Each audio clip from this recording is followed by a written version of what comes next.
Hi, welcome to our channel, dear viewers. In this video I'll show you how to set up Newbie Share and how to use Newbie Share on your Nokia G11 device. So firstly you need to open control panel, then enable Wi-Fi, Bluetooth and location services. You need to find location services and enable it.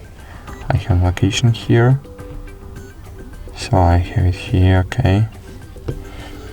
So enable location services and then find Newbie Share.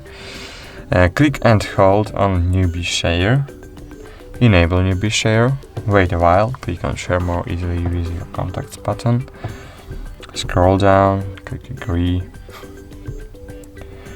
Cool, now you can change your device name.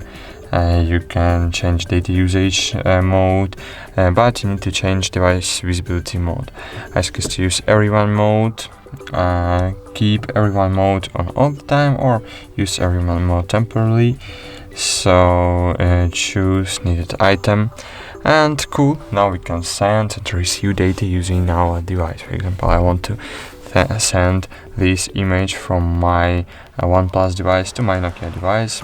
So by clicking on Newbie Share button, as you can see, I see here my Nokia device, and now by clicking on accept button on my Nokia device, image will be successfully sent. So that's it. Thank you for watching. Like this video, subscribe to our channel, and bye. See you again.